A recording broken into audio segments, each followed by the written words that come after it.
Good morning to everybody. Welcome to the class.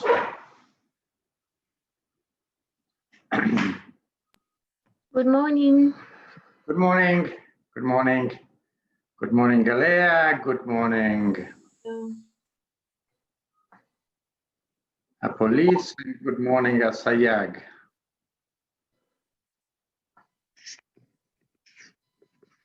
Okay, we're only missing Sayag. Here we are. Good morning to you too. So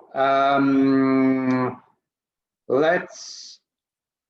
I suggest we start immediately. If our police is okay for you, we start with the presentation of her case, which offers us sort of a whole series of arguments that we can develop better during the second part of the lesson.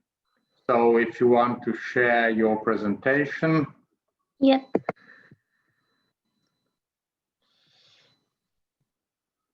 Okay. Can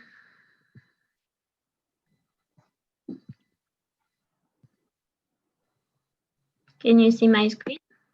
Yes, yeah, it is. That's great. So you've got the gist. We have containers. So this photograph tells you what we're talking about. Transport of containers. So this is sort of an image says more than 100 words. So we know what we're talking about. Okay, go ahead, police. So the case I'm going to present you opposed the Dutch bound against the Commission, the European Commission, and it was decided before the European Court of First Instance on the 21st of October 1997. So first I'm going to make you a brief of the facts, and I'm going to begin with the presentation of the undertakings that were involved in this case. Police, the volume is very low. Can you raise it just a little bit? Raise my voice? Your volume, or your voice or your volume. Okay. You can do whatever you please because it's very low. Is it better now? Well, okay, go ahead. Okay, so Dutch bound was the applicant. It was a national railway undertaking operating in Germany, but other undertakings were involved in that case. So there was also Société Nationale des Chemins de Fer Belge, so SNCB, which is also a national railway undertaking operating in Belgium. Here I'm not going to pronounce the name because it's complicated. So NS. Netherlands Spoorwegen. Okay, thank you. And already met it. We met it last week when we were looking at the liberalization of transport of rail transport in the UK, and we saw that NS was one of the franchisees that had obtained some areas in which the UK had given a franchise for transport. Just to remember, NS. Let's call it NS. Okay, NS. So it's a national railway undertaking operating in the Netherlands. And the common point of these companies is that they hold statutory monopoly in their respective countries for the provision of railway services. And we have to precise that railway services include, for example, the provision of locomotives, drivers, and access to railway infrastructure.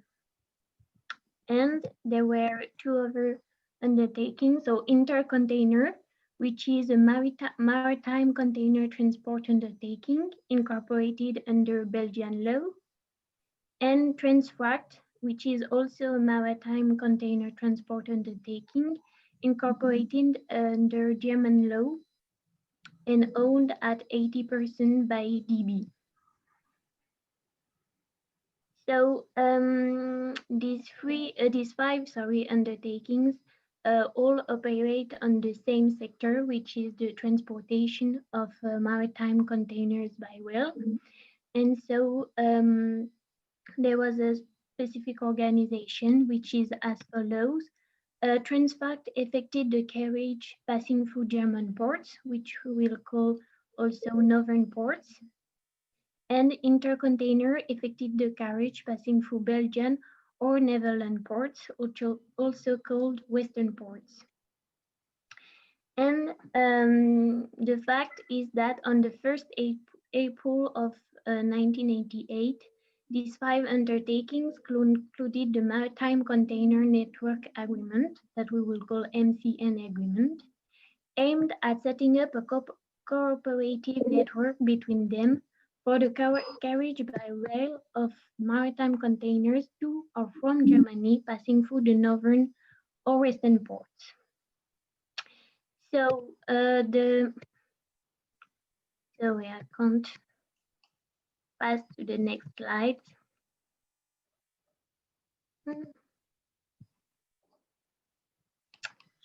Sorry about that. Okay, so the MCN agreement established 2 coordination structures. So the steering committee, which was composed of 6 members, 3 representatives of DB and or Transfact, 1 representative of SNCB, and 1 representative of NS. It was the supervisory and decision-making body, especially about the prices for the railway services provided for the transport of maritime containers. And the decision inside this body had to be taken unanimously. And there was the Bureau Commun, which is an administrative body responsible for developing and marketing, buying, selling, and fixing rates and tariffs on behalf of transport and intercontainer. On the other hand, shortly after the conclusion of the agreement, DB unilaterally introduced the KLV neo structure, which provided for reduction on the price for carriages to and from northern ports only, so not for western ports. So on the 16th of May 1991, an association of undertaking operating in the Rotterdam port, which is called HOVSVZ, lodged a complaint to the Commission against DB on the ground that it charged higher tariffs for carriage of maritime containers passing through the western ports than for containers passing through the German ports. So the administrative procedure took place, and the Commission rendered its decision, and it was based on several rules of law that I will explain to better understand the following. So it was first based on the Article 85 of the treaty establishing the European Community, which provides that the following shall be prohibited as incompatible with the common market: all agreements between undertakings, decisions by associations of undertakings, and concerted practices which may affect trade between member states and which have as their object or effect the prevention, restriction, or distortion of competition within the common market. Article 85 now is Article 101 of the Treaty on the Functioning of the European Union. The text is exactly the same. So yes, just number changes, but it's what we now call Article 101 of the Lisbon Treaty. Yes, here I put the all. No, that's fine. That just to remind everybody that the numbers change, but the text has remained unchanged throughout the years. Yes, and this text was applied by the regulation number 1017 68 of July 1968, which applies the rules of the article of the EC Treaty to transport by rail, road, and inland waterway.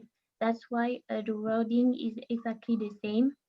And there is just the first example that you can see in red, which is different. So the agreements that particularly should be considered as anti-competitive are the ones that directly or indirectly fix transport rates and conditions or any other trading conditions.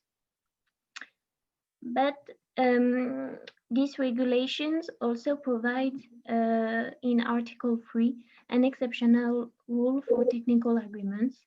So it states that the prohibition laid down in Article 2 shall not apply to agreements, decisions, or concerted practices, the object and effect of which is to apply technical improvements or to achieve technical cooperation by means of, among others, the organization and execution of successive complementary, substitute, or combined transport operations, and the fixing and application of inclusive rates.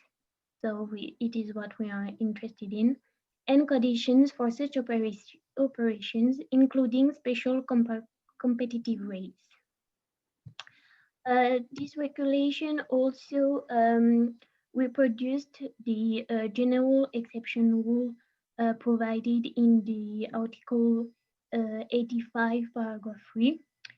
So the prohibition of Article 2 shall not apply to any agreement or category of agreement between undertakings which contributes towards improving the quality of transport services or promoting greater continuity and stability in the satisfaction of transport needs, increasing the productivity of undertakings, furthering technical or economic progress. And the final relevant rule is Article 86, paragraph 1, subparagraph C of the EC Treaty, which was also retaken in the regulation at Article 8, and it states that any abuse by one or more undertaking of a dominant position within the common market or in a substantial part of it shall be prohibited as incompatible with the common market, insofar as it may affect trade between member states. Such abuse may in particular consist in applying dissimilar conditions to equivalent transactions with other trading parties. Therefore placing them at a competitive disadvantage. So now the content of the Commission's decision that was rendered on the 19th of March 1994.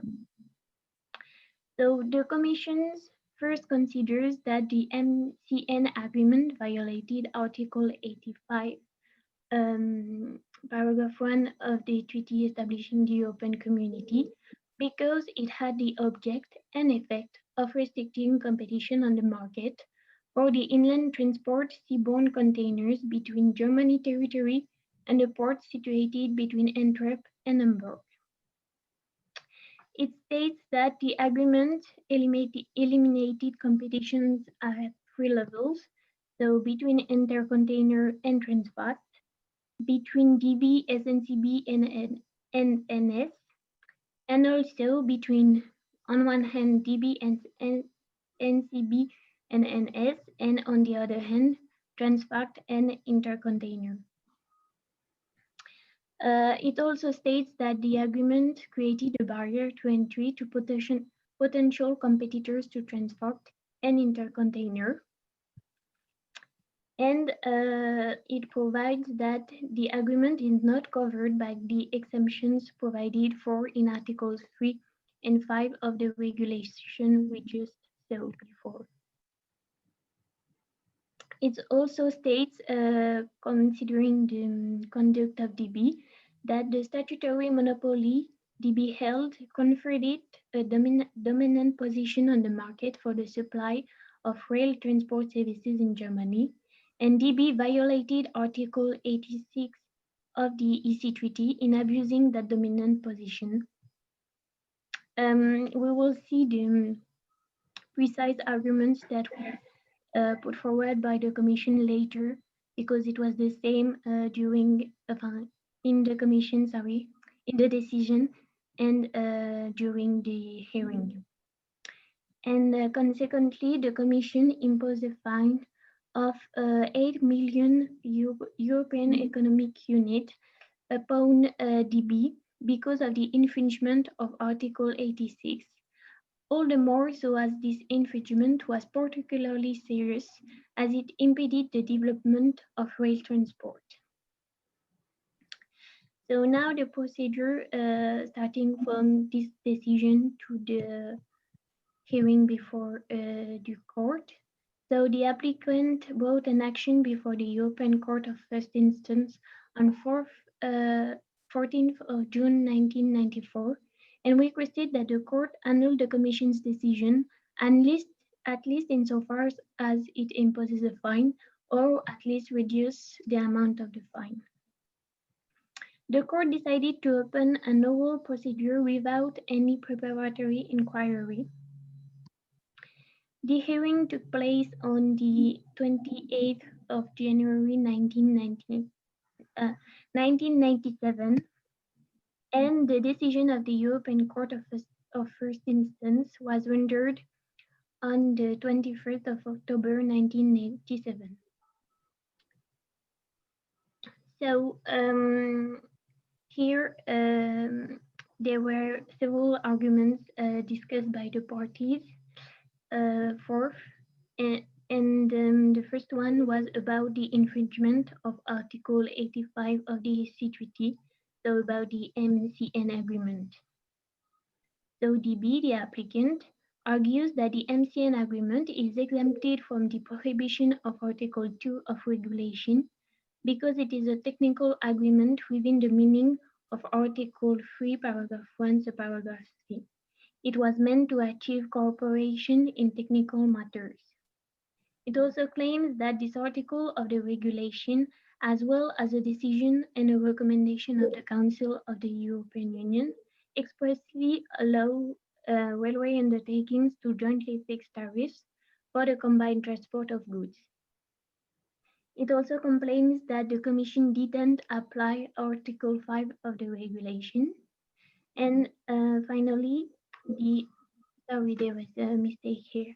The applicant denies that Intercontainer and Transfact were in competition as they operate on different routes, and likewise that DB and SNCB were in competition. To these arguments, the Commission forwarded other counter-arguments. So the purpose of the agreement was beyond technical cooperation. It was about restricting competition, and as such, the Article 3 couldn't apply. It also argues that the authorization granted by the text, as claimed by DB, to jointly fix prices does not amount to authorization to do so for the purpose of eliminating competition. It also provides that Article 5 could not apply because of the major restrictions on competition caused by the agreement, so the exception rule couldn't apply.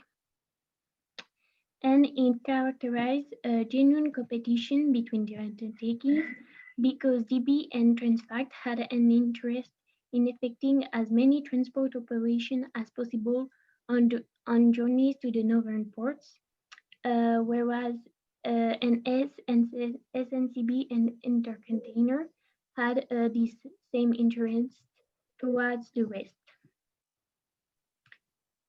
So the legal issue here was the MSCN agreement an anti-competitive agreement within the meaning of Article 85 of the EC Treaty. And just before explaining you the decision of the court, I think it's important to remember that at that time when the decision of the court was rendered, the European Union and so the European Commission had four major concerns to enforce like a European railway policy and to enable access to the infrastructures for international undertakings. And DB impeded that, so it can explain the decision of the court. So the court responded yes to that question. It first points out that one of the purposes of the MCN agreement was to set up a common administration for the fixing of prices and tariffs, and hence fits in perfectly with Article 85, paragraph 1, subparagraph A. It also relies on its case law to conclude that such agreements that establish a joint fixing of prices are covered under Article 85 because they reduce or even eliminate the uncertainty which is necessary for having a competitive market. It confirms the Commission's analysis of the competitive relationships. So DB is effectively in competitions with both NS and SNCB. NS and SNCB compete with each other, and Transpac and Intercontainer are in competition. It also confirms that the agreement exceeded the framework of the exception for agreements of a purely philosophical nature of Article 3, so it couldn't apply. And the text relied on by the applicant allowed the joint fixing of inclusive rates, but this must not deprive the undertakings of their independence, which was the case here because the power to fix prices was conferred to the bodies created by the MCN agreement. Finally, the court also states that the Commission was right to not apply Article 5 because the conditions were not fulfilled. So the second plea made by DB was about the infringement of Article 86 of the EC Treaty. And first, it argued that it was not in a dominant position. So one of the main elements to determine if an undertaking is in a dominant position is to define the relevant market. And so the applicant asserts that the Commission wrongly defined the relevant market by limiting it solely to railway services.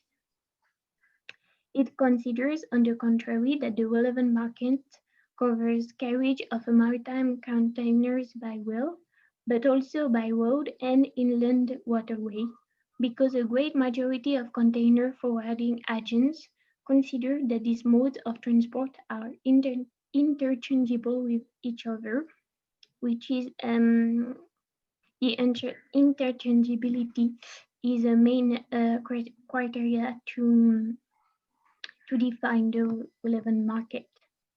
It also states that its statutory monopoly within Germany for the provision of rail services was not sufficient to prove a dominant position because its monopoly doesn't cover the entire relevant market as it defined, as it holds only a 6% share of the container transport market, so including the transport by road and inland waterway. The counter arguments forwarded by the commissions were the following. The Commission relies on the Court of Justice, which has already stated that an undertaking which has a statutory monopoly in a member state is in a dominant position, and that the territory of that member state has to be considered as a substantial part of the common market. The delimitation of the market suggested by the applicant is not conform to the case law according to the Commission. And the Commission also states that the services provided by DB are not interchangeable with those of the other modes of transport in view of the different characteristics and difference in the structure of supply and demand. The legal issue raised by this plea was the following: has the relevant market to be limited to the railway services? And if so, is the statutory monopoly held by DB in providing for these services sufficient to establish a dominant position? Here again, the court answered positively to both questions. The court first observes that the rail services constitute a specific range of services which are not interchangeable with the services provided by the transport operators and are subject of particular demand and supply factors. It also considers that the railway services market constitutes a sub-market that, as affirmed in its past case RTE versus Commission, decided in 1991, so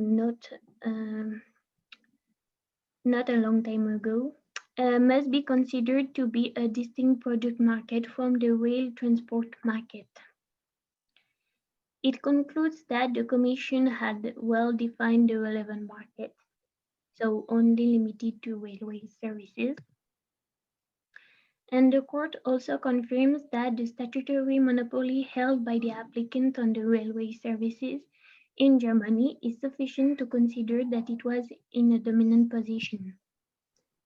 And the condition imposed by Article 86 that this dominant position has to be at least in a substantial part of the common market is satisfied, as the court claims that a member state may constitute in itself a substantial part of the common market.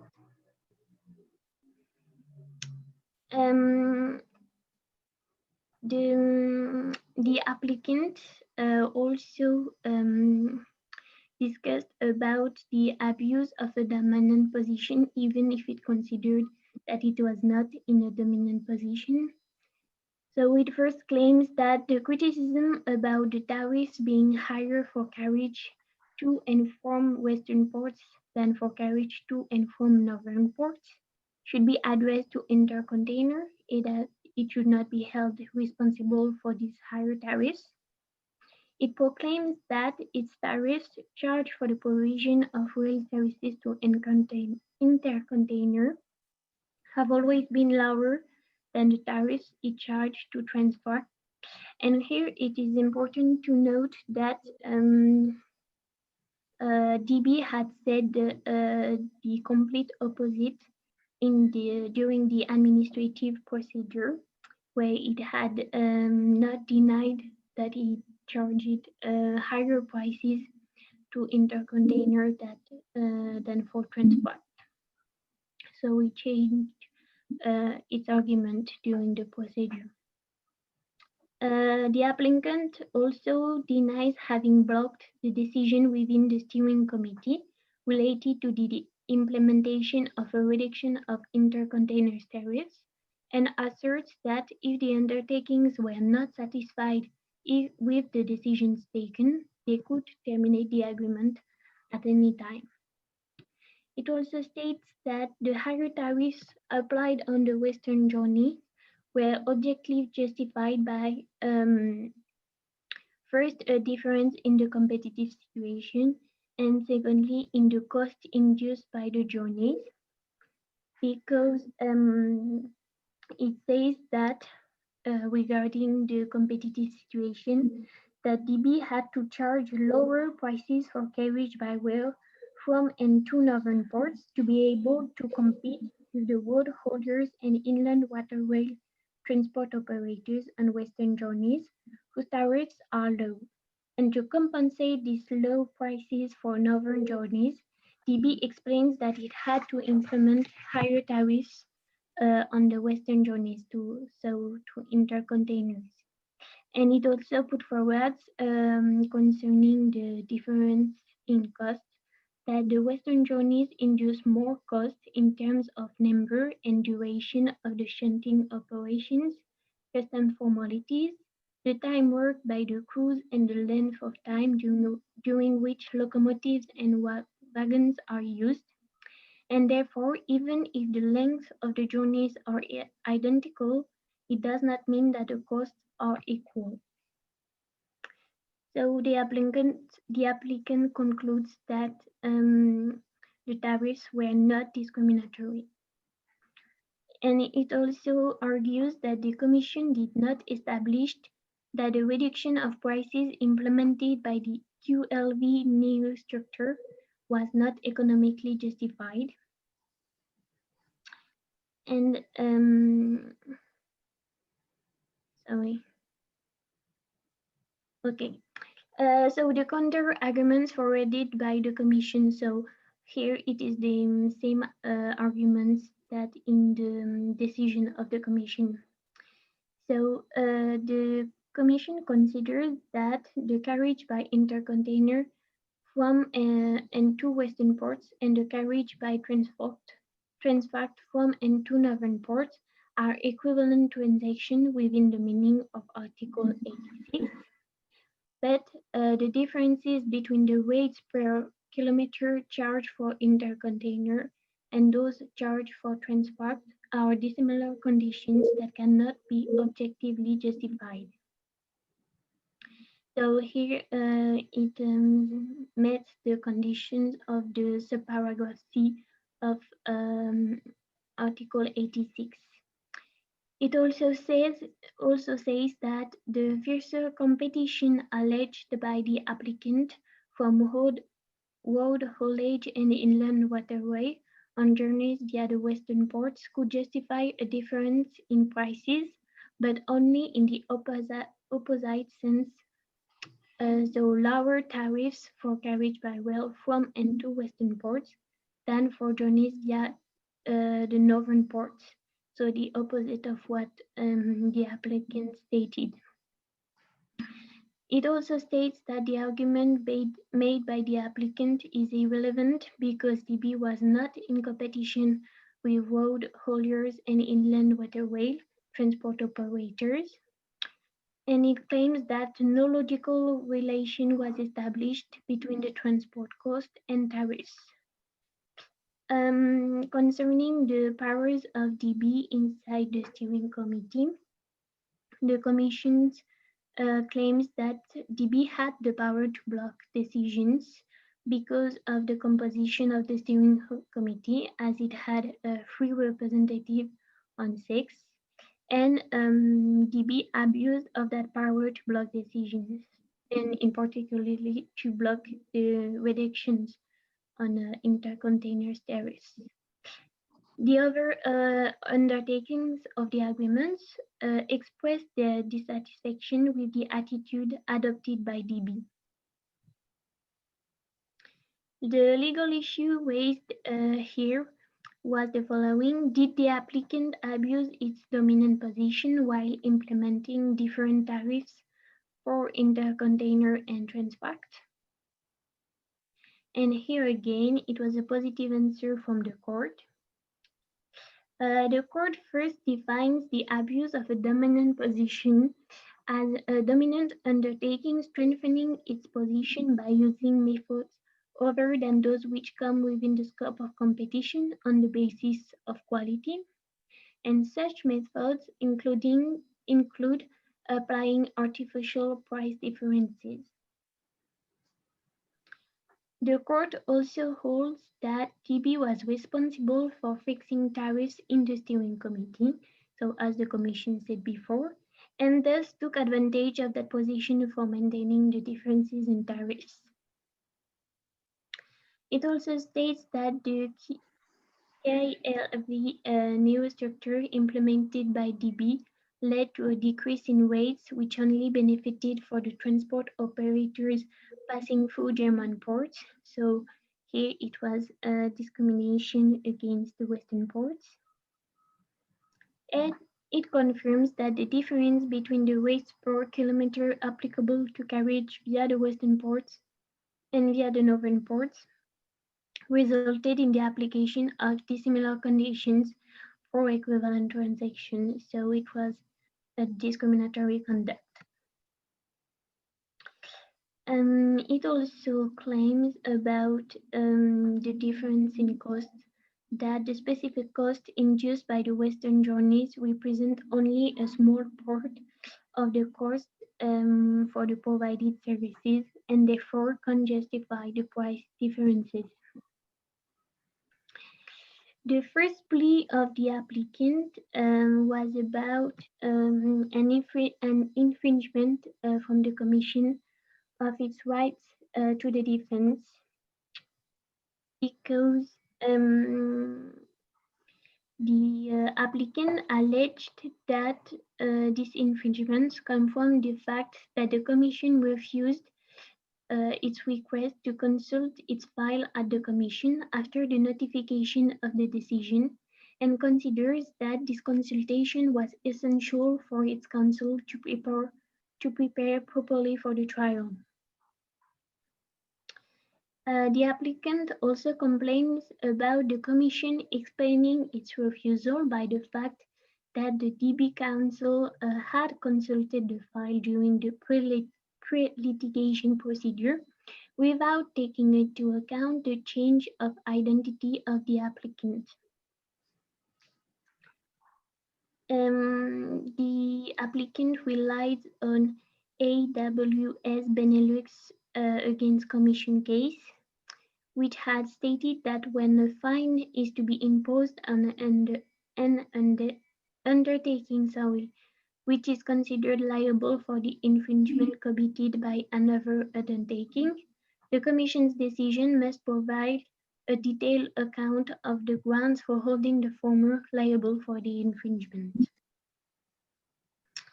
The counter-arguments forwarded by the Commission were the following. So first, once the administrative procedure is closed, the rights of defense no longer consist in the right to access to the file, but in the possibility of challenging the decision before the court. And that's what the applicants did.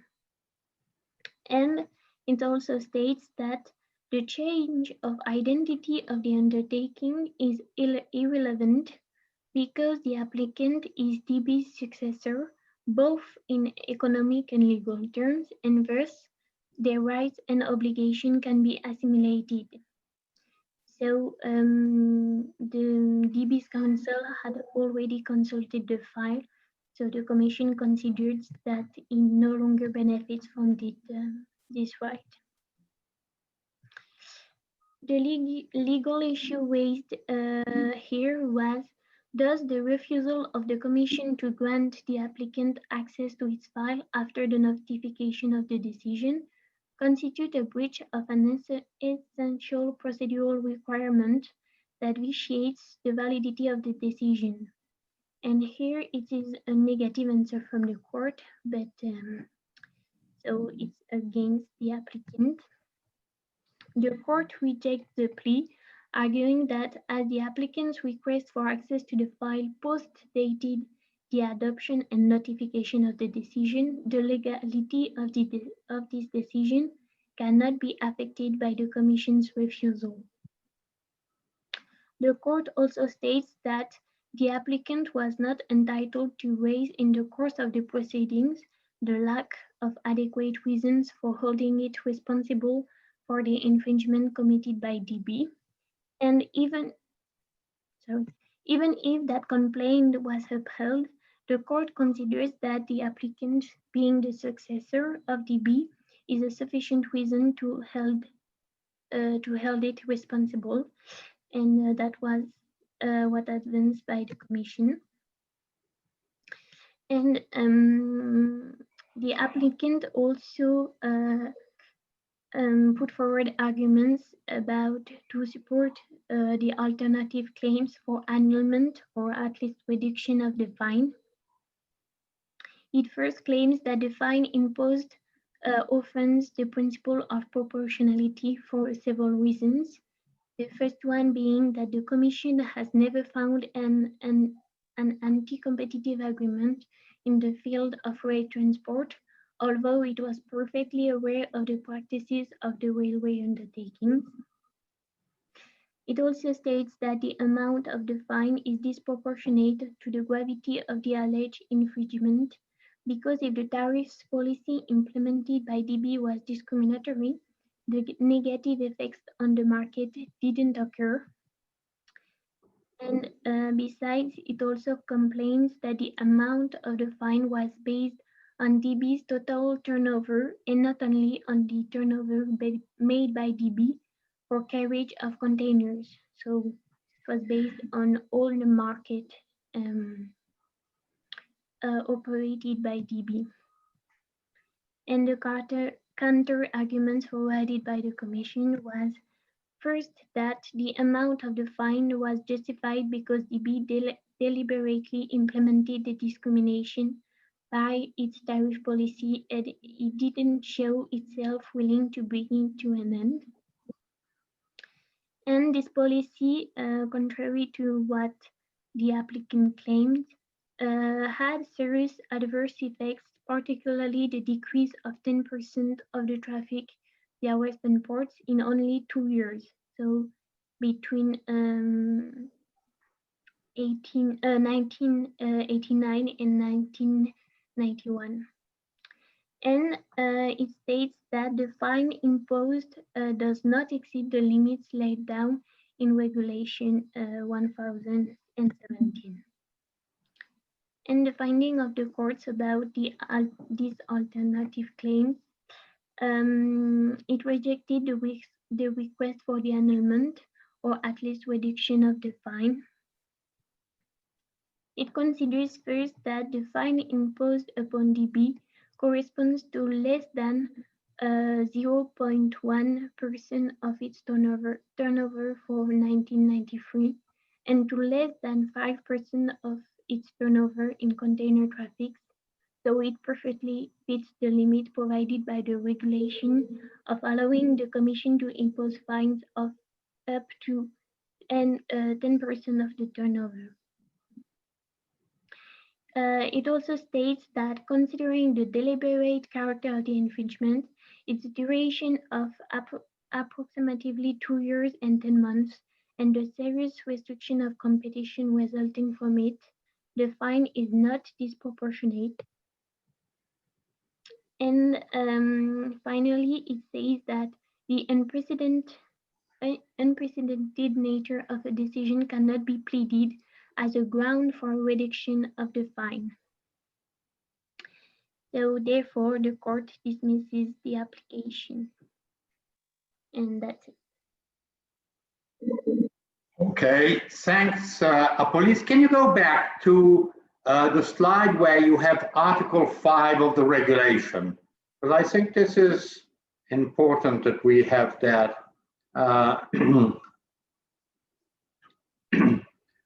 Can you please explain why the Commission first and the Court of First Instance felt that this Article 5, which is the exception, substantially it is the third paragraph of Article 101 adapted to transport. Why doesn't it apply to this specific agreement between the free railways and and the two container transport companies?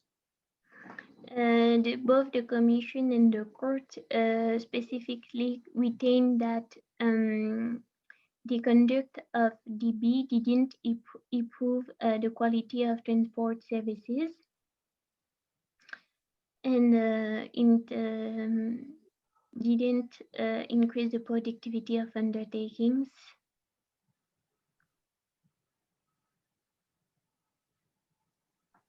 Well, it would seem that they have increased DB and Intercontainer has increased its productivity. So apparently, yes, but at that time, the aim of the Commission of the European Union was to, as I said, implement an European railway policy. So the aim was to enable all undertakings to access the infrastructure of the other member states. And because of the misconduct, Intercontainer was not impeded, but was how to say discouraged because of the tariffs to operate on the infrastructure in the German infrastructures. Sorry, can you develop slightly more the issue that when you hold a monopoly, that is, you have an exclusive right, then you are automatically in a dominant position. Can you develop this issue, which is very important because we find this repeatedly in all transport cases. We find this issue of someone that holds, a company that holds exclusive rights or is a monopolistic undertaking, and this situation of dominant position.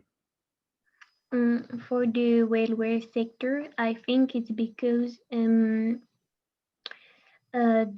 other undertakings that have a monopoly have a monopoly on the infrastructure, and so it's only up to them to accept that other undertakings can operate on their infrastructure. So if they don't want to, they provide their own railway services, and so they inevitably they are in a dominant position. Now, this is very important because it shows that, especially in the rail sector, where the owner of the infrastructure is the same as the owner of the company that provides the services, transport services, clearly there is you are in a dominant position because you are the only company that at that time had the control of the infrastructure, and secondly, there were no other companies that could provide transport services. At least way back in the early 90s, the situation was still of non-liberalization of transport services. Then. Further, could you just explain? You mentioned that there is this group of undertakings that are working in the Rotterdam port that challenged the agreement between these railway companies and these two container transport companies. Can you explain again?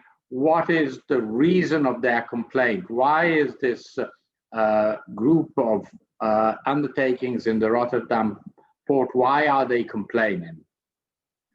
And they are complaining because DB imposed higher tariffs or for the international undertakings that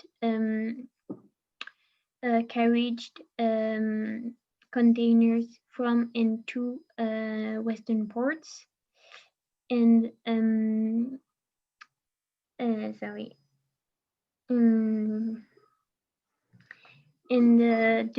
the Association of Rotterdam argued that by doing so, DB wanted to how to say it to attract to itself the shippers and the shipping companies, and to travel only from and to German ports because the prices were lower.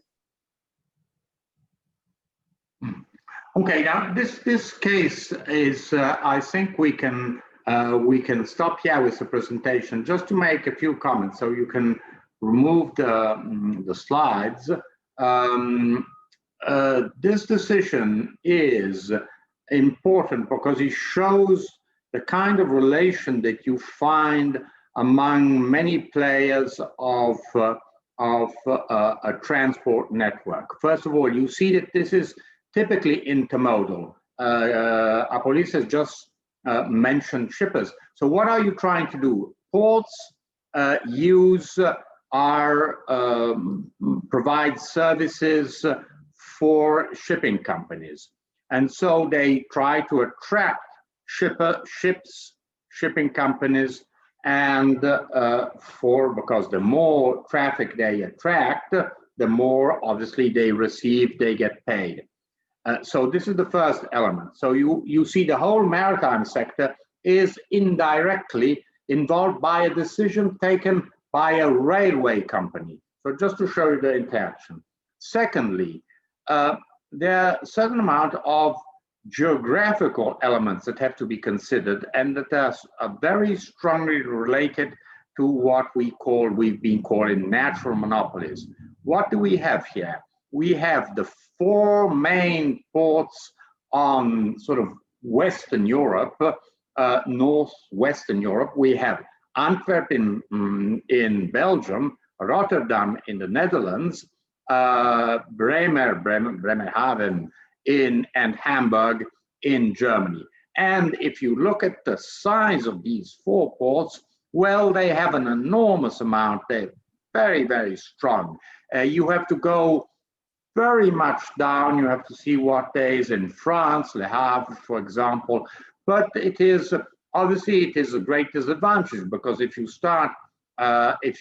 want to go to Le Havre, which is in France, and then you must bring your products, your containers or whatever it is, up to Germany and Central Europe, well, it is way more distance. So you have a lot more distance to cover, and that means hours and hours more, kilometers and time that is involved. So this is the first element the second element you should consider, though. First, the relationship that there is between maritime transport and other modes of transport. The second is the natural monopoly that ports have. And the third element, which now it has been diminished because now we're already in the fourth package, the fact that at those times, transport of freight was still highly dependent on monopolistic companies. As you see, we had railway companies, three monopolistic, the Belgium, the Dutch, and the German monopolistic companies that were providing the infrastructure. And then we had one company, Intercontainer, which was controlled 80% by Deutsche Bahn. So you see the interaction in which there's somehow you're locked in. You can, if you enter, if you want to use a certain infrastructure, you must use the service provider that belongs to that to the manager of the infrastructure. So, and this is what happened in airports. You arrived in a certain airport and you could use only ground handling services, whether it is check-in services or baggage handling or catering provided by companies controlled by the airport company. So just to show how you manage to impose on those who use a certain infrastructure other contracts with companies that are controlled by that infrastructure. It is just to remind you that in both Article 101 and 102, one of the elements that show that there is an agreement that violates Article 101 or an abuse of dominant position is the fact that you impose contracts with someone, with a company that you control. So substantially, you could you were in a dominant position. All these companies were in dominant position, and Belgium Railways, Dutch Railways, German Railways, and somehow they were imposing certain conditions. So just to show you that the sort of intermodality and the relation between these various aspects, and also the fact of how a monopolistic company tries to take advantage of its monopoly. The last point I wanted to make is the argument that Deutsche Bahn said, oh, but listen, they can use other modes of transport, road transport, or inland waterways, which is quite common for Antwerp and for Rotterdam, which have this very strong network of canals that are somehow related to the Rhine. As we know, the Rhine ends up in the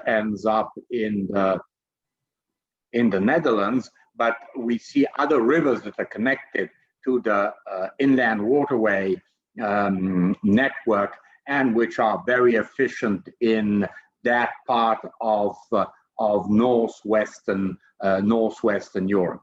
So just to point out that we find here other modes of transport, alternative modes of transport, but quite correctly, the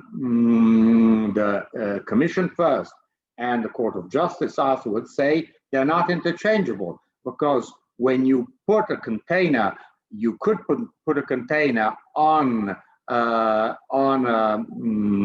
barge and send it up on the inland waterway, but the time it takes is much longer. If anybody of you is familiar with has seen transport on rivers in France or in Belgium, Netherlands, or Germany, maybe Galea has not seen them. Have you seen canals in that part of the world? Yes, well, the Galea has gone around.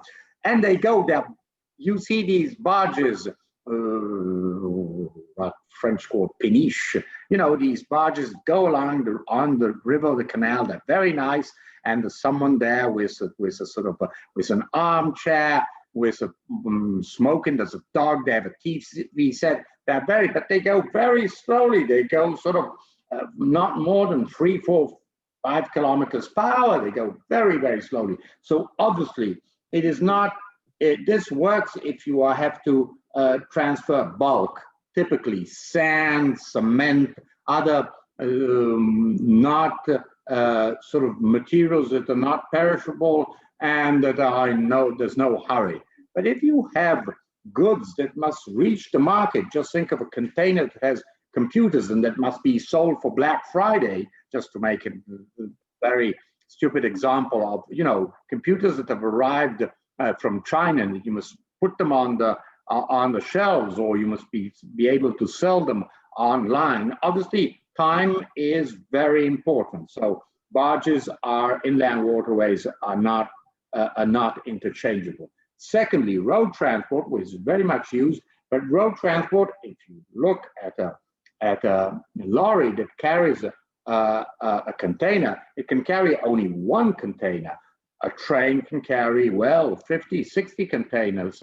So it is something completely different. If I'm an import company and I have imported goods with 10, 20, 30 containers that have arrived from let's imagine from China with a ship and unloaded, I can't have 40, 50 lorries that are carrying these, unloading them, putting them on the lorry, and then having them carried by the lorry, because it is very expensive. I put them on a train and I bring them to my headquarters, and then from there, once they're in my headquarters, I can unpack, empty the containers and send what is in the containers to their destination. So you see the notion of interchangeability and substitutability, how it applies in this case. So this is just to show you how, I mean, we haven't been considering very much freight issues in our class, but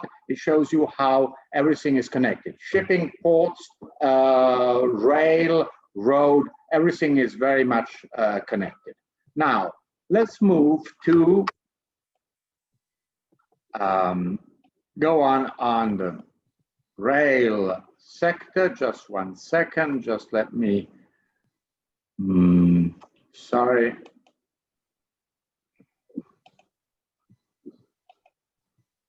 Okay. Just let me. Okay.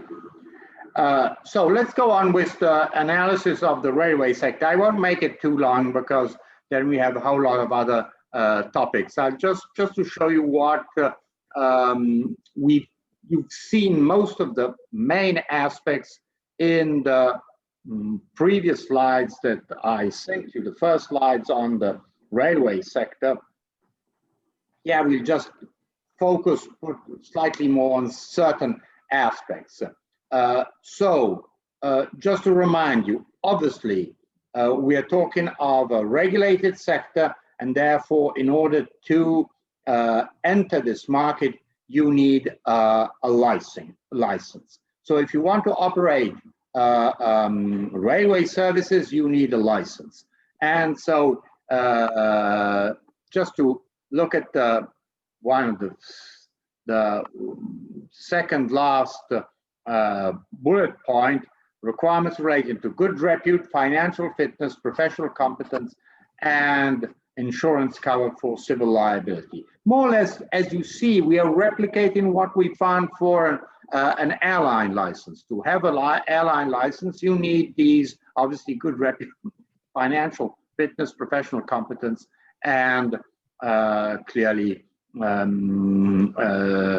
insurance cover for civil liability. So clearly these are elements that are aimed at obviously ensuring that the services that are provided continuously and there are no disruptions in the service, because obviously if you do not have financial ability, obviously you will not provide this the service properly. And secondly, you want to also ensure that passengers and third parties are protected, as you see, cover for civil liability. See, railway undertakings must cover their civil liability in the event of accident. Good repute. Now, I won't, it's more or less, you just have to go back to the slides we've seen for licensing in the civil aviation sector. Criteria is more or less the same. And financial fitness, first, professional competence, management organization which possesses knowledge and experience necessary to exercise safe and reliable operational control and supervision of the type of operation specified in the license. Just to point out that, I mean, it is, we have had around Europe some significant accidents, railway accidents, both on passenger services and on freight services. And so what we want to do is we want to avoid that this happens. So the problem is knowledge and experience necessary. It is, just think of a high-speed train. Obviously, management of a high-speed train service requires specific knowledge in that specific field. If you're doing transport of inflammable substances, and if you go around and you look at these freight trains and you find many of these tankers that bring gas or other chemical products which are highly dangerous or highly inflammable, well, it requires obviously experience in that kind of transport. I will not enter into the details, but just to point out, when you go on a motorway and you see one of those huge tankers, those lorries that have a tank and that not those that carry milk, well, that's quite safe. And there's one wonderful accident in one that was carrying chocolate in Switzerland, and so had an accident, and so the whole motorway was full of chocolate liquid. Well, I mean, apart from these amusing cases, but the dangerous thing is when you see these tankers that go on a motorway, they're carrying gasoline, fuel, or other inflammable substances, the amount of regulation that is behind that single tanker that is going from, maybe it's doing just 100 kilometers from the refinery to where it must unload the fuel, it is a huge amount of regulation that concerns the lorry, the driver, all the things that must be done. So you can imagine when we don't have a single lorry with a tank, but we have a whole train with maybe 20 or 30 tanks, which can bring up to a very dangerous accident if this happens. Just to point out that what are the reasons behind regulation? So it's public safety in the first place, because rail transport can, not necessarily, but can be extremely dangerous. And as you see, personnel, rolling stock, and organization can ensure a high level of safety for the services to be provided. Now, this is common. We find it in all services, air services, rail services, sea service, maritime, or anyhow, water services, and obviously road services. Just to show you that this is a major concern of, together with environmental protection of the European Union. License, obviously, like we've seen, we want to create a common market in railway services. Obviously, the license is valid throughout the territory of the community. And here other requirements, specific technical and operational requirements for rail services. Depends what rail services you are providing. You're providing freight passengers, what kind of passengers, regional transport or high-speed transport. And this is safety requirements applying to staff, rolling stock, internal organization undertaking. We have seen this, and then this is very important because we do not find this, we have not found it at this level for air transport, health, safety, social conditions, and the rights of workers and consumers, of workers. We haven't found this. Consumers, yes. Passengers, we have seen this. And so, and then requirements applying to all undertakings in the relevant railway sector designed to offer benefits or protection to consumers. In the last module, we will see how we have protection of passengers in rail transport. Interoperability. Just keep in mind, any network, whatever kind, energy network, telecommunication network, transport network, a network is efficient if it is uninterrupted. The ability of a rail system to allow the safe and uninterrupted movement of trains which accomplish the required level of performance. If the network is interrupted, it is not a network. If I have to change, typically, just think of changing, you arrive in a certain, at the frontier, and you go into another country, you must change the engine. So you must uncouple the engine and you must put a new engine. That is, you're blocking the network. The uninterrupted means that you can go, you can leave from Portugal and you can arrive in Latvia without limitations. Just to show that, I mean, this is the strength of a network, is the fact that it is not interrupted. And so this is the whole aim of a railway network, because it becomes efficient, because then the time it takes to transport goods or passengers diminishes, and obviously less interruption, less cost, because if you have to change the engine, clearly, obviously you have to pay someone else, and not your own, but someone else, driver or engine. And so any interruption has a cost, a time cost, or infrastructure cost. And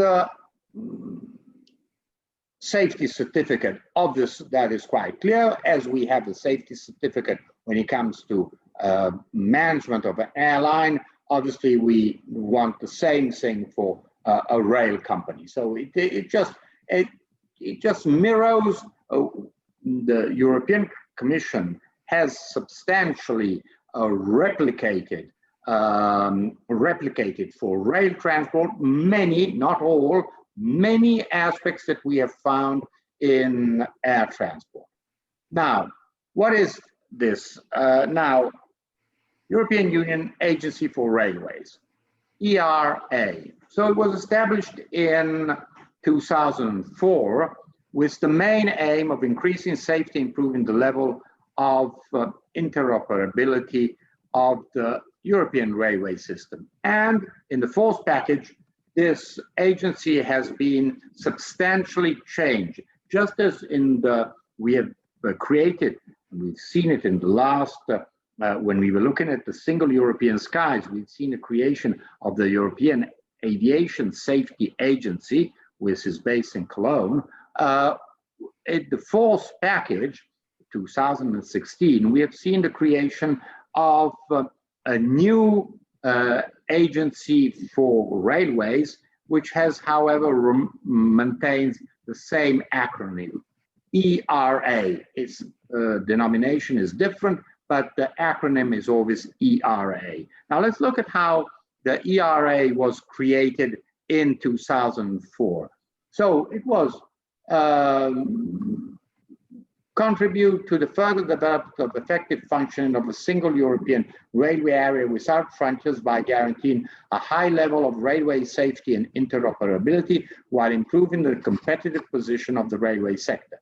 In particular, the agency shall contribute on technical matters to the implementation of union legislation by developing a common approach to safety on the union rail system and by enhancing level of interoperability on the union rail system. Now, what is the, how did this agency, how was it born in 2004? The agency was born substantially as a consultative body. So it had only the role of being consulted. So the Commission had to do something in the railway sector.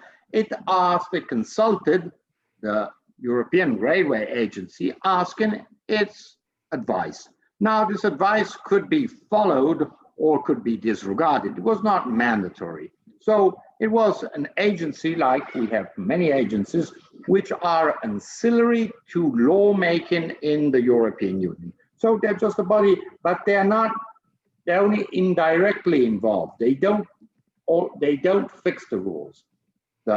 We find, for example, European Standards Agency. So we find a whole lot of other agencies in the European Union on various sectors, whether it could be in the pharmaceutical sector or in digital network security and many areas, or space policies. We find agencies, but these agencies are not bodies that advise the Commission, that is the lawmakers, the Council, the Commission, the Parliament, but they're not the lawmakers. But what was the good idea of in 2004? They said, listen, in this agency, we're going to put all the stakeholders. We're going to put producers of railways, obviously, we're going to put the railways, producers of engines and carriages. We are going to put companies who provide only services. We're going to provide companies that provide only freight carriage, they're going to only provide services for the carriage of goods, container transport, for example. We're going to put consumer associations. We're going to put trade unions. So we're going to put everybody who's interested, who has a substantial interest in the development of, and the management and development of the railway sector. We put them all in, and so they're all members.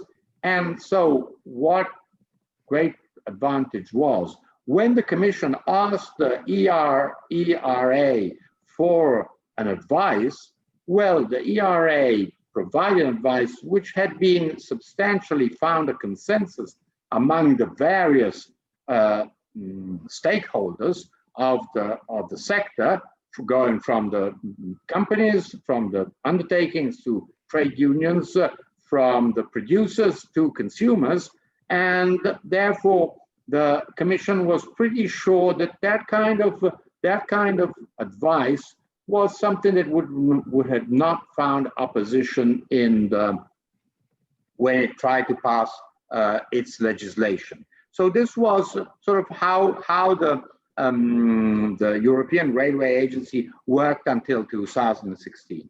With the fourth package, well, its powers having been increased significantly, because now the ERA has a certain amount of roles, and as you see, it is responsible of issuing a single safety certificates to railway undertakings valid across Europe. So just to show, well, if you have a railway, typically when it comes to freight, and you must have safety certificates, well, you have only one certificate that is valid from Finland to Greece, or from Portugal to Romania.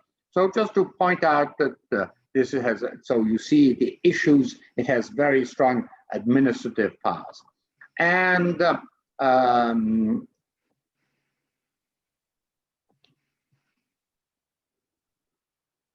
obviously the ERA is providing some services, so it receives some administrative fees. And so this, well, it finishes here. But just to point out that gradually, and we can couple the new ERA, one that has been created through the fourth package, railway package, and European Aviation Safety Agency, we can put these two agencies on the same level of agencies which have grown and now have administrative role, and they produce regulations, sub-primary regulations, especially in the field of safety and technical specifications, but they're increasing, their role is significantly increasing, and so we are taking the kind of the regulatory machinery away from member states. So member states don't do this any longer, but it is done all at a centralized level. And secondly, we are somehow reducing the role of the Commission. The Commission doesn't have to intervene any longer, but leaves it to these agencies in which the various stakeholders are involved. This does not mean that these decisions cannot be challenged. Obviously, they can be challenged. They can be challenged in front of the court, typically the court, the general court, the tribunal. They can be challenged there. But as you see, that whole idea is that of creating a centralized governance of the railway sector. For the moment, mostly on freight, in the freight sector, or anyhow on infrastructural and technical issues. Tomorrow, probably also in the field of passenger services. Now, what we can do now, we can move on to the next set of slides, if you just will wait a second. Sorry, I just must try to get out of this. Let me just move out of this. And now I would like to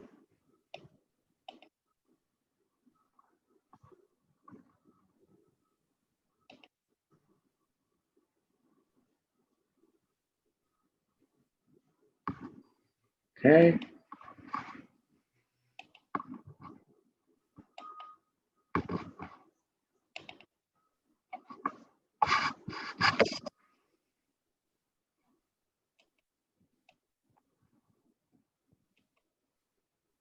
Can you see the slides?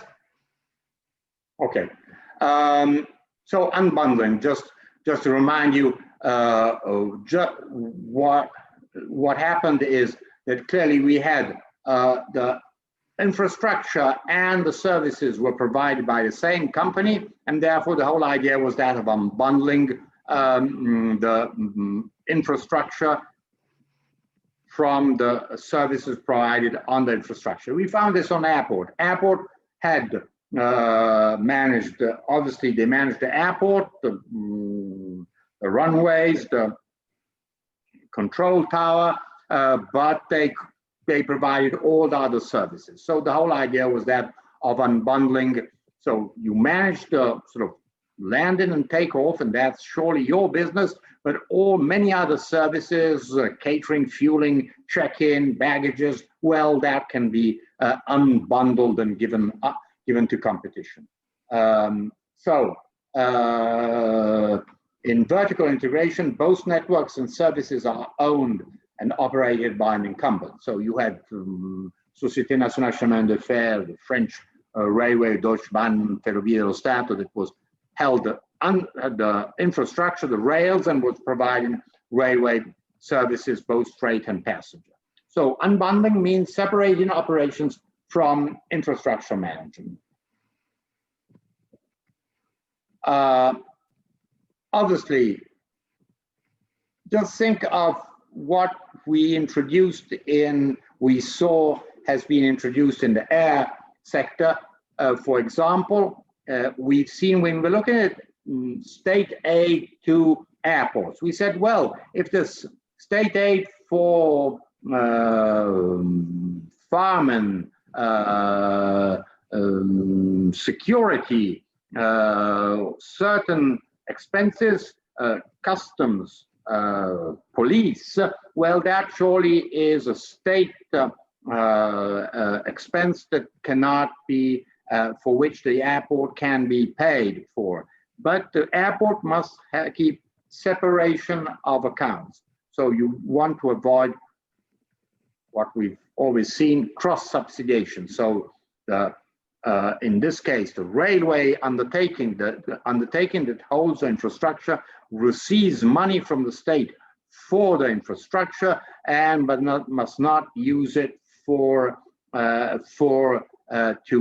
cross-subsidize services that it is providing, freight or passenger services it is providing. So management independence, separation of accounts, and vertical integration is still permitted, and we find this throughout Europe. We find that Société Nationale Chemin de Fer owns the undertaking, the infrastructure, and the undertaking that provides the rail services. The same is Ferrovie dello Stato, that has two subsidiaries, Rete Ferroviaria Italiana, which manages the infrastructure, Trenitalia, which manages passenger services. This is still allowed, but with a series of limits. Account separation, when accounts are separate, and or company separation. So this is, Commission says that the aim is to enhance the transparency of financial management of railway undertakings, and it concerns not only the separate accounting of different rail businesses, so different rail businesses, infrastructure, management of a station. Just think of a station which is turned into a big commercial center or passenger service, but also the public funding provided for these businesses, regional services or local services that are under PSO. In particular, the separation of funding for public service contracts, that is PSO funding, from all other forms of funding, as well as the prohibition of cross-subsidy between different rail businesses. So things that we've already seen in the airlines, mostly the airports, but sometimes the airlines, we've seen if you can subsidize airlines or not, applied to the railway business. Independence of railway undertakings and infrastructure managers, this is essential, because if I'm opening up to competition the infrastructure and I have my own company that is providing freight and passenger services, obviously I'm in a conflict of interest, because I will tend naturally to favor my own company on the sort of the timetable, the routes, the availability of other services, my company in respect of competitors. So clearly, the railway undertakings and infrastructure managers, they must be element of independence. Railway undertakings, directly or indirectly owned or controlled by member states, have an independent status in accordance with which they will hold, in particular, assets, budgets, and accounts which are separate from those of the state, and management of the railway undertakings according to commercial principles. We've seen how if you have a company which is state-owned, well, your tendency might be that of sort of not taking into account what are sound economic principles, and you don't run it, and therefore this means an increasing cost. Just think of a company that owns the infrastructure. The company that owns the infrastructure, for reasons that are typically social and political, has thousands and thousands of employees. So these thousands and thousands of employees, which are not necessary, are on the budget, are way on the budget of that company. What does this mean? That when that company is granting access to the infrastructure, it says, hey, listen, I have general costs. I have all these employees that have to be paid. Think I have an employee, someone who's controlling the tracks for every 10 kilometers. One person for every 10 kilometers that controls physically the tracks, and then he has shifts. And so there's not one person, there are 3 persons over an 8-hour shift. So I have all these. So you're increasing the cost and you are transferring the cost over to the users. So if it's your parent company, you're not interested because it's a parent company, and anyhow, it's just a set all for monies. I spend money, but the money that the parent company pays for the tracks comes to me, and so it goes round. But if it is a competitor, the competitor has to pay a very high access charge to use the infrastructure. So this is why you want the management of the railway undertaking according to commercial principles. Do you really need all these employees? Is this a sound commercial practice?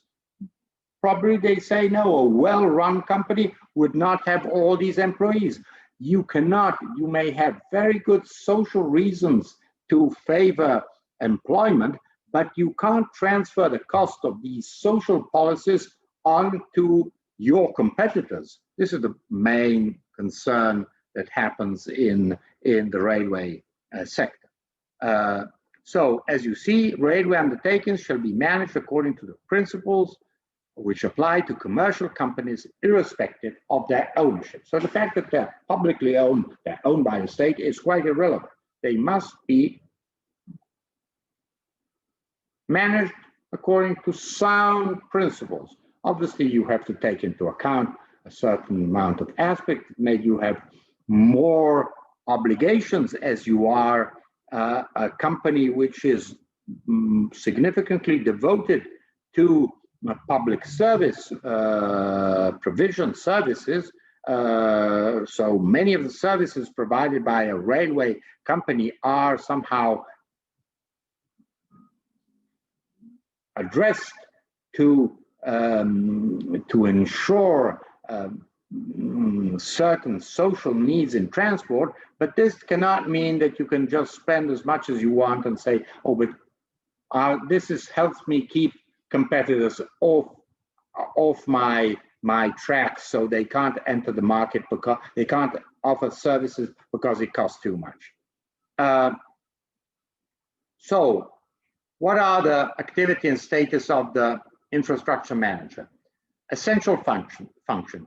Decision-making concerning train pass allocation, including both the definition and assessment of availability and allocation of individual train pass, and decision-making concerning infrastructure charging, including determination and collection of charges in accordance with the charging framework and the capacity allocation framework established by member states. Just transpose this. What did we see when we are looking at the airport manager? The airport manager had to allocate the slots and set the charges. This is more or less the same thing. Yeah, we don't have slots, but we have path, train pass allocation. So what is the path? Is when you want to go from point A to point B, well, it says, well, you can leave at 8 o'clock, but you must get to point B at 10 o'clock on following this route. because if you start following a different route, clearly this creates problems with other forms of circulation. So this is decision making. So companies say, I want to provide a certain service, freight or passenger service, going from point A, let's do it, point O origin to point D destination at a certain time, and the infrastructure manager says, yes, you can do this, but you must maintain certain timetable, because clearly if you are on the tracks at 9:35, nobody else can be on that track at 9:35. So obviously the infrastructure manager has essential safety measures that have to be ensured. It must be ensured that the infrastructure is managed in a safe way. And then clearly how much determination and collection of charges. So how much you charge for using the infrastructure. I want to go from a point of origin, which is a port, to point to destination, which is a container, an inland container warehouse, and where the containers are emptied, and then they freight the goods move somewhere else. Well, I must establish what the charges are exactly for the use of infrastructure for that from point O to point D. So just to point out, this is typical function of infrastructure manager establishing what the charges are, in order that eventually one can start saying, hey, but these charges must be applied to everybody, and they must be transparent, fair, non-discriminatory. Well, clearly the principle of separation of accounts and non-cross subsidiation. Member states are required to guarantee that the infrastructure manager is organized as an entity that is legally distinct from any railway undertaking and in vertically integrated undertakings from any other legal entities within the undertaking. So main issue is that it must be a distinct, so it's not, we're not saying that they cannot belong to the same group, they cannot belong to the same group holding of companies, but they must be legally distinct. So it cannot be a division. We won't analyze, or maybe, I think maybe in the case of Galea, I'm trying to remember, there's this issue of independence of the infrastructure manager. But just to point out that this is essential, because you want to avoid conflicts of interest. Very simply, clearly, if the infrastructure manager is simply a division of the company that is providing the services, obviously there's a conflict of interest. I just go out of my room, I go to my a colleague who's in the next door room, I say, listen, I want this and I want that. You better do this, because otherwise you're going to damage our group. So the problem is, clearly you want to have our company. So you want to have independence. And member states shall ensure the infrastructure manager is responsible for operation, maintenance, and renewal on a network. It's entrusted with the development of the railway infrastructure of that network in accordance with national law. Now, this is what is written black letter rules, but what is the most efficient implementation of this rule is the fact if there's competition. Because if there's competition, clearly competitors who are not collusive with the incumbent will surely say, hey, listen, you are behaving in such a way that is favoring your own parent company, and therefore you're damaging us. So the whole idea, which is a very basic economic idea, that if you have competition, someone will start saying, hey, but why are you practicing more favorable conditions to that company rather than to me. This is what happened in the case that Apolis presented today.